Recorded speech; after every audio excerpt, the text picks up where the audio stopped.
ہم وہی کہیں گے جو ہمارا دین ہم کو بتاتا ہے، عمل کرو تو تمہارا بھلا ہے۔ الحمد للہ رب العالمین والصلاة والسلام علی سید الانبیاء والمرسلین، اما بعد، اعوذ باللہ من الشیطان الرجیم، بسم اللہ الرحمن الرحیم۔ ان اللہ وملائکتہ یصلون علی النبی یا ایہا الذین آمنوا صلوا علیہ وسلموا تسلیما۔ اللہم صل علی سیدنا و شفیعنا و حبیبنا و مولانا محمد وبارک وسلم صلاۃ و سلاما علیک یا رسول اللہ صلی اللہ تعالی علیہ وسلم۔ لکم فیہا منافع الی اجل مسمی ثم محلها الی البیت العتیق۔ تمہارے لیے ان چوپایوں میں مدت معین تک فائدے ہیں، پھر ان کو ذبح کرنے کا مقام قدیم گھر ہے۔ ان مویشیوں کے اندر فائدے ہیں، یعنی اونٹوں پر سوار ہونا، یہ اصل میں ان چوپایوں کا ذکر چل رہا ہے جو حاجی معتمر ہدی کے طور پر خانہ کعبہ کی طرف لے کر کے جاتے ہیں۔ یعنی اس سے پہلے والی محفل میں نے بتایا بھی تھا کہ ہدی اس جانور کو کہتے ہیں جو قربانی کے لیے حرم کو لے جاتے ہیں۔ قربانی کے جانور کے لیے جو شرطیں ہیں وہی شرطیں ہدی کے جانور کے لیے بھی ہیں، اور جب حرم کی طرف کوئی جانور لے کے جاتے ہیں تو اونٹ اور گائے کے گلے کے اندر ہار ڈال کر کے لے جاتے ہیں، ایسا کرنا یہ سنت ہے۔ لیکن بکری کو اگر لے کے جائیں ہدی کے طور پر تو اس کے گلے میں ہار ڈالنا یہ مسنون نہیں ہے۔ اور ہدی کا جو جانور حرم کی طرف لے کر جاتے ہیں، اگر وہ حج تمتع یا حج قران کا ہے تو اس میں سے کچھ کھا لینا یہ بہتر ہے، اور ہدی کا گوشت حرم کے فقیروں کے درمیان تقسیم کرنا یہ زیادہ بہتر ہے۔ اور یہاں پہ جو یہ فرمایا گیا کہ ان میں فائدے ہیں، فائدوں کا معنی اونٹوں پر سوار ہونا، اونٹنیوں کا دودھ پینا، ان کی نسل کو بڑھانا، ان کے اون اور بالوں کو کام میں لانا، یہ اس کے اندر بہت سارے فائدے ہیں۔ اور حج یا عمرہ کرنے والا جس جانور کو اپنے ساتھ میں اس نیت سے لے کر کے جائے کہ اس کو حرم میں ذبح کریں گے وہ ہدی ہوتی ہے، اور جب کسی جانور کو ہدی کے لیے ایک دم مقرر کر دیتے ہیں تو بغیر کسی مجبوری کے جانور سے فائدہ اٹھانا جائز نہیں ہے۔ جیسے مثال کے طور پر اونٹ کو ہدی بنا کر کے ساتھ میں لیا، خود پیدل چل رہا ہے، سواری کے لیے کوئی جانور ہے نہیں، تو پیدل چلنا اس کے لیے بہت بھاری پڑ رہا ہے، تو مجبوری کی وجہ سے اس پر سوار ہونا جائز ہے، ورنہ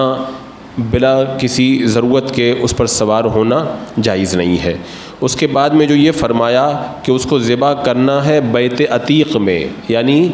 یہ بیت عتیق اس کا معنی یہ ہے کہ جو ذبح کی جگہیں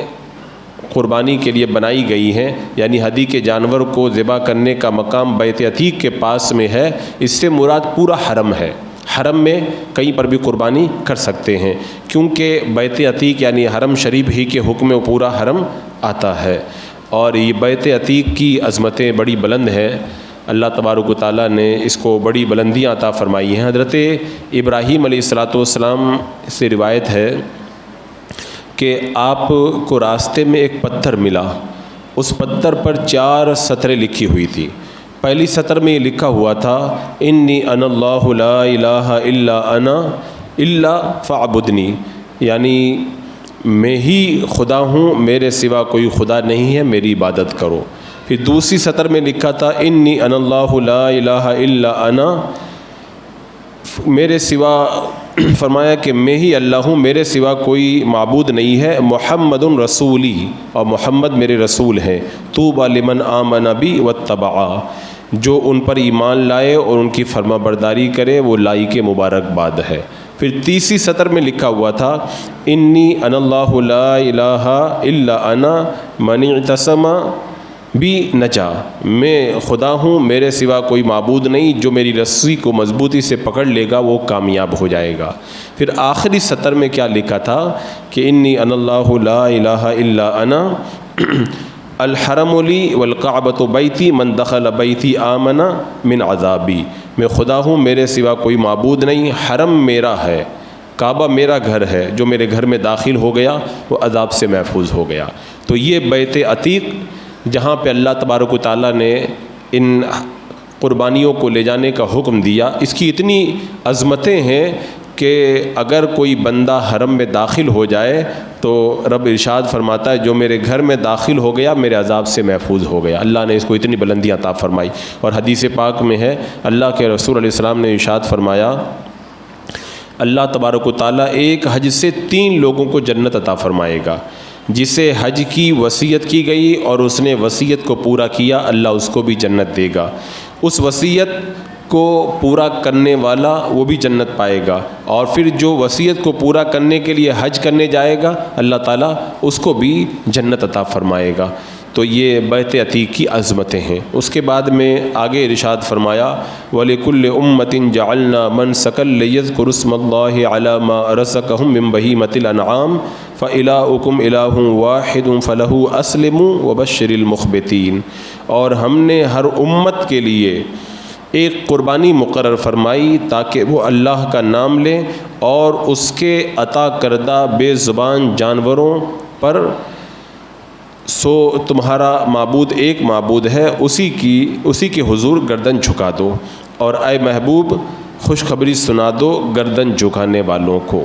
یعنی یہاں پہ ارشاد فرمایا کہ ہر امت کے لیے اللہ تبارک و تعالیٰ نے ایک قربانی کو مقرر فرمایا ہے۔ یعنی یہ جو قربانی ہم لوگ کرتے ہیں ایسا نہیں کہ ہم ہی لوگ قربانی کرتے ہیں، اللہ تبارک و تعالیٰ نے اس قربانی کا حکم پہلے کی امتوں کے اندر بھی جاری فرمایا تھا، جیسا کہ روایتوں میں موجود ہے کہ حضرت ابراہیم علیہ السلام سے لے کر کے آپ کے زمانے تک سابقہ امتوں میں ہر امت کے لیے قربانی کا ایک خاص طریقہ تھا، اور مقصد اس کا کیا ہے؟ فرمایا کہ اپنی قربانیاں اللہ تبارک و تعالیٰ کے نام سے کرو، کیونکہ جو مکہ کے کافر تھے وہ قربانی بتوں کے نام پہ کرتے تھے۔ اللہ تعالیٰ نے ان کا رد فرمایا کہ قربانی اگر کرنی ہے تو میرے نام سے قربانی کرو، پھر فرمایا کہ تمہاری عبادت کا مستحق ایک اللہ ہے۔ یعنی زمانہ اور قوموں کا تو فرق ہو سکتا ہے، اور زمانوں اور قوموں کے فرق سے قربانی کا طریقہ بدل سکتا ہے، لیکن ہر زمانے میں ہر قوم میں قربانی کی جو عبادت ہے وہ اللہ تعالیٰ ہی کے لیے کی جاتی ہے۔ شریعتیں مختلف ہوتی ہیں لیکن دین سب کا ایک ہے، اور پھر فرمایا کہ اسی کی اطاعت کے ساتھ گردن جھکا دو، یعنی اللہ کے ساتھ کسی کو شریک نہ کرو، کیونکہ مکہ کے کافروں کا یہ طریقہ تھا کہ وہ قربانی بتوں کے نام پہ کرتے تھے، اور یہ مسئلہ آپ جانتے ہیں کہ جو معاذ اللہ خدا کے علاوہ کسی اور کا نام لے کر کے اگر جانور کو ذبح کرے گا تو اس جانور کا گوشت کھانا حرام ہو جائے گا۔ اور ہم جو غوث پاک کا مرغا یا جو بھی نیاز کے لیے جانور ذبح کرتے ہیں تو اس کی نسبت اللہ والوں کی طرف ہوتی ہے، لیکن جانور کو جب ذبح کیا جاتا ہے تو اللہ کا نام لے کر ہی ذبح کیا جاتا ہے۔ معاذ اللہ اگر کوئی یہ کہہ دے جانور کا جو ذبح کا وقت ہے اس میں غوث پاک کے نام سے اگر ذبح کر دے تب تو وہ جانور بھی حرام ہو جائے گا، حالانکہ کوئی بھی سنی صحیح العقیدہ مسلمان ایسا نہیں کرتا ہے، بسم اللہ اللہ اکبر کہہ کر ہی ذبح کرتا ہے۔ یہ اور بات ہے کہ وہ یہ کہتا ہے کہ میں یہ جانور کی جو نسبت ہے وہ اپنے پیرانے پیر کی طرف کر رہا ہوں، اور اس کے اندر کوئی حرج نہیں ہے۔ قربانی کے اندر ہم بقرعید میں قربانی کرتے ہیں تو حضرت ابراہیم علیہ السلام کی سنت ادا کرنے کے لیے کرتے ہیں، عقیقہ میں ہم جانور کی قربانی کرتے ہیں، اپنے بچے کی خوشی کے اندر قربانی کرتے ہیں، تو اسی طرح غوث پاک کی 11ویں کی خوشی میں بھی ہم جانور ذبح کرتے ہیں۔ اس سے جانور حرام نہیں ہوتا، اگر غیر اللہ کا نام لے کر ذبح کیا جائے تو وہ حرام ہو جاتا ہے۔ اس کے بعد میں ارشاد فرمایا کہ عاجزی کرنے والوں کو بشارت دو۔ یہ عاجزی کرنے والے کون ہیں؟ اللہ تبارک و تعالیٰ نے ان کی نشانیاں بتائی، الذین اذا ذکر اللہ وجلت قلوبہم والصابرین علی ما اصابہم والمقیم الصلاۃ ومما رزقناہم ینفقون، کہ جب اللہ تعالیٰ کا ذکر ہوتا ہے تو ان کے دل ڈرنے لگتے ہیں، یہ پہلی نشانی، اور وہ ہر مصیبت میں صبر کرنے والے ہیں، یہ دوسری نشانی، اور نماز قائم کرنے والے ہیں، یہ ان کی تیسری نشانی، اور ہمارے دیے ہوئے سے خرچ کرتے ہیں، یہ چوتھی نشانی، یعنی اللہ نے اپنے حبیب کو جن مخبتین گردن جھکانے والوں کو بشارت دینے کا حکم دیا، ان کی یہ 4 صفتیں ہیں۔ یہ 4 صفتیں جس کے اندر پائی جائیں وہ بندہ جو ہوتا ہے مخبت ہوتا ہے۔ یعنی ارشاد فرمایا گیا کہ جو بندہ اللہ کا ذکر سنے تو لرز جائے۔ اب آج کل تو اللہ کا نام ہمارے سامنے کتنی بار لیا جاتا ہے، لیکن ہمارے دل کے اوپر وہ کیفیت طاری نہیں ہوتی۔ لیکن جو اللہ کے مخلص بندے ہیں، جب ان کے سامنے اللہ کا نام آتا ہے تو ان کے جسم پہ رونگٹے کھڑے ہو جاتے ہیں۔ ایسا بھی ہوا ہے کئی اللہ والوں کے ساتھ کہ جب اللہ کا نام لیا تو ان کے جسم سے خون ٹپکنے لگا، یعنی اللہ کے خوف سے وہ اتنا لرز جاتے ہیں۔ اور کتنے لوگ تو اللہ کا نام سن کے انتقال ہی کر گئے۔ حضرت شیخ شبلی ابو بکر شبلی رحمۃ اللہ تعالیٰ علیہ کے سامنے جب اللہ کا نام لیا جاتا تھا، ایک عجیب وجد کی کیفیت طاری ہو جاتی تھی۔ ابتدا کے اندر تو کوئی جب آپ کے سامنے اللہ کا نام لیتا تھا تو اس کو مٹھائی کھلایا کرتے تھے، لیکن بعد میں پھر آپ کا طریقہ بدل گیا۔ کوئی اللہ کا نام لیتا تھا تو اس کو مارنے کے لیے دوڑتے تھے کہ تم میرے رب کا نام محبت کے ساتھ نہیں لے رہے ہو، تم لوگ جو ہے وہ مٹھائی کھلانے کے لائق نہیں ہو، کیونکہ رب کا جب نام لیا جائے تو محبت کے ساتھ نام لیا جانا چاہیے۔ اور آج جو ہے اللہ کے نام کی برکتوں سے ہم جو محروم ہو جاتے ہیں، اس کی وجہ یہی ہے کہ ہمارے دل کی وہ کیفیت نہیں ہے۔ ورنہ میں کہتا ہوں اگر کوئی اللہ کا نام اگر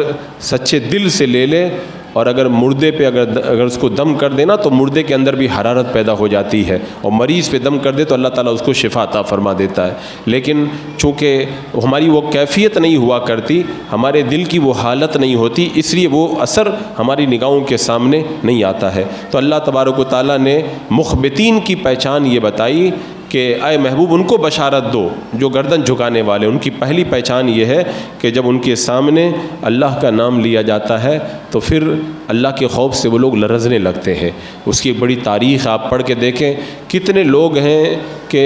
رات میں جب اللہ کا نام لینے کھڑے ہو گئے تو ساری رات اللہ اللہ ہی کرتے رہ گئے، صبح کا وقت ہو گیا ان کو پتہ بھی نہیں چلا، کیونکہ اللہ کے نام میں لذتیں اتنی زیادہ ہیں۔ اور اس کے بعد میں ان کی جو دوسری پہچان یہ بتائی گئی کہ وہ مصیبتوں پر صبر کرتے ہیں،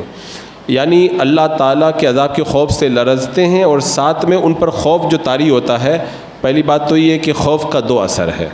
پہلا اثر مشکلات اور مصائب پر صبر کرنا، یہ جو ان پر اللہ کا خوف ہے نا ان کے دل میں، اس کا یہ اثر ہے کہ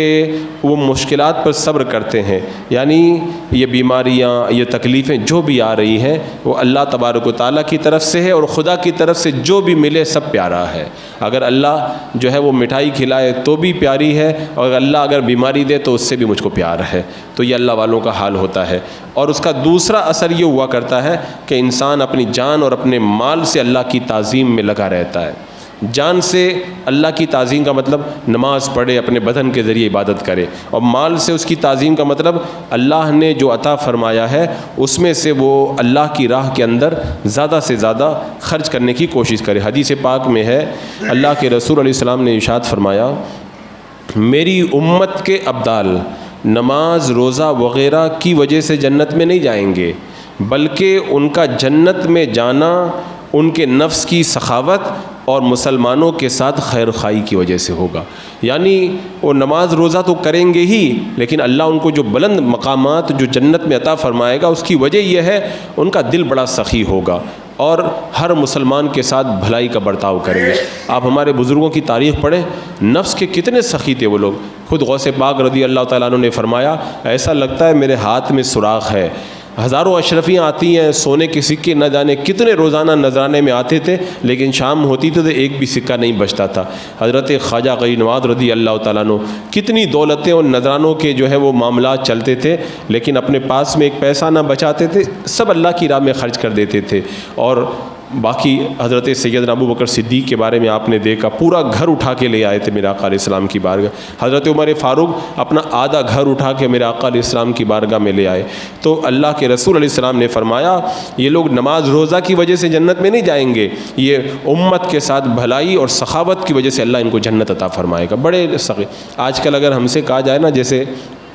دین کے نام پہ دے دیا جائے تو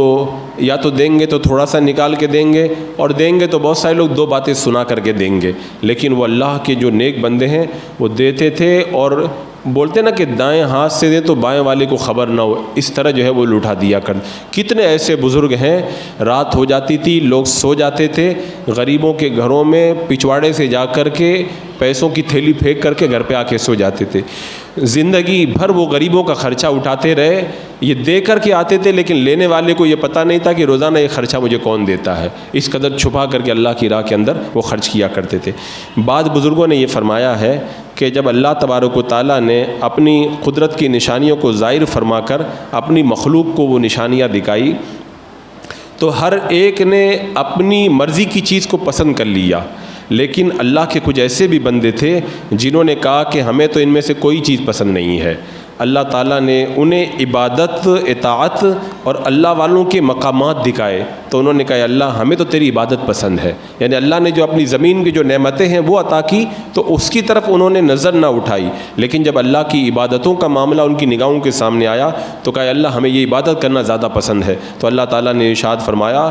تم نے اگر میری عبادت کو پسند کیا تو میں وعدہ کرتا ہوں کہ اپنے بندوں کو تمہارے تابع کر دوں گا اور وہ دنیا میں سب تمہارے خادم ہوں گے اور قیامت میں تمہارے خدام اور تمہارے پہچاننے والوں کی شفاعت بھی میں قبول کروں گا، یعنی دنیا میں سب تمہاری خدمت کریں گے، آخرت میں تم آؤ گے تو پھر اللہ تعالیٰ فرماتا ہے کہ تم اپنے خادموں کے لیے جو سفارش کرو گے تمہاری شفاعت کو میں قبول فرماؤں گا۔ آج آپ دیکھ لیں جو لوگ دنیا کے پیچھے بھاگتے پھرتے اللہ کی راہ میں کچھ نہیں دیتے، نیکی کے کام نہیں کرتے، وہ ساری زندگی بھاگتے رہ جاتے ہیں، لیکن جو دنیا سے منہ موڑ کر کے اللہ کے ہو جاتے ہیں تو ساری دنیا ان کے پیچھے پیچھے بھاگتی ہے۔ جیسا کہ آپ نے دیکھا کل کا منظر، حضور قائد ملت تشریف لائے، شروع ہی سے جو ہے وہ اللہ تعالیٰ نے ان کو استغنا عطا فرمایا تو انہوں نے دنیا سے جو ہے منہ پھیرا، آج ساری دنیا ان کی راہوں کے اندر اپنے آنکھوں کو بچھانے کے لیے بےتاب نظر آتی ہے۔ تو جو بھی اللہ کی عبادت کرے گا، چاہے وہ چھوٹا ہو یا بڑا، کسی بھی خاندان کا ہو، کسی بھی نسب کا ہو، کسی قبیلے اور قوم کا ہو، جو اللہ کا ہو جاتا ہے اللہ تعالیٰ لوگوں کے دلوں میں اس کی ایسی محبت پلا دیتا ہے کہ اس کی خدمت کرنے کو لوگ اپنی سعادت مندی سمجھتے ہیں۔ حضرت شیخ ابو الحسن رحمۃ اللہ تعالیٰ علیہ نے فرمایا میں نے ایک پہاڑ میں ایک اللہ کے ولی کی تعریف سنی کہ اللہ کا ولی پہاڑ میں رہتا ہے، تو کہتے ہیں میں اس کی زیارت کے لیے پہنچا اور اس اللہ کے ولی کے پاس میں نے وہیں پر رات گزاری، تو رات کو میں نے سنا کہ وہ اللہ کی بارگاہ میں عرض کر رہے ہیں اللہ تیرے بندوں نے تجھ سے تسخیر خلائی کی دعا مانگی، یعنی اللہ تیرے بندے تیری بارگاہ میں مانگتے ہیں اللہ مخلوق کو میرا فرما بردار بنا دے، سب اس طرح دعا مانگتے ہیں اور تو نے ان کی مراد پوری کی، اللہ تو نے ان کو عطا کر دیا، لیکن وہ اللہ کا ولی دعا میں کہنے لگا اللہ میں تجھ سے صرف یہ مانگتا ہوں کہ تو اپنی مخلوق کو مجھ سے دور کر دے، یعنی لوگ تو یہ دعا کرتے ہیں کہ لوگ مجھ سے محبت کریں، اللہ میں یہ دعا کر رہا ہوں اللہ تیری مخلوق کو مجھ سے دور کر دے اور ہر وقت مجھے تو اپنی یاد کے اندر مگن رکھ دے۔ تو کہتے ہیں جب صبح ہوئی تو حضرت شیخ ابو الحسن کہتے ہیں میں نے کہا کہ لوگ تو محبت کی دعا مانگتے ہیں، سب مجھ کو چاہنے لگ جائیں، آپ نفرت کی دعا مانگ رہے ہیں کہ لوگ مجھ سے دور ہو جائیں؟ تو انہوں نے کہا بیٹا تم سخرلی کی بجائے یہ دعا مانگو کنلی، سخرلی کا مطلب ہوتا ہے سب میرے ہو جائیں، کہ یہ دعا مت مانگو کنلی، یہ دعا مانگو اے اللہ تو میرا ہو جا، کیونکہ سب میرے ہو جائیں یہ دعا مانگو گے تو کیا فائدہ، جب یہ کہو گے اللہ تو میرا ہو جا، کیونکہ جب اللہ تیرا ہو جائے گا تو پھر تجھے اور کیا چاہیے، پھر تو تجھے کسی چیز کی ضرورت ہی نہیں رہے گی، جب خدا ہی تجھے مل جائے گا تو پھر دیکھ تجھے اللہ تعالیٰ کیا کیا عطا فرماتا ہے۔ تو بندہ جب خدا کا ہو جاتا ہے تو اللہ تعالیٰ اسے ایسی نعمتیں عطا فرماتا ہے کہ دنیا کے چکر میں بھاگنے والوں کو کبھی خواب میں بھی وہ نعمتیں نظر نہیں آیا کرتی ہیں۔ بسم اللہ الرحمن الرحیم۔ اللہم صلی علی سیدنا و مولانا محمد وبارک وسلم صلاۃ و سلام علیک یا رسول اللہ۔ یا اللہ یا رحمان یا رحیم العالمین، اپنے محبوبین کے صدقے میں اعمال صالحہ کی توفیق عطا فرما، ہر گناہ ہر برائی سے محفوظ و معمون فرما، اپنی طاعتوں کی لذتوں سے مولا ہمارے دلوں کو مالا مال فرما۔ ربنا تقبل منا انک انت السمیع العلیم وتب علینا انک انت التواب الرحیم۔ ان اللہ وملائکتہ یصلون علی النبی یا ایہا الذین آمنوا صلوا علیہ وسلموا تسلیما۔ اللہم صلی علی سیدنا و شفیعنا و حبیبنا و مولانا محمد وبارک وسلم صلاۃ و سلام علیک یا رسول اللہ۔ سبحان ربک رب العزۃ عما یصفون وسلام علی المرسلین والحمد للہ۔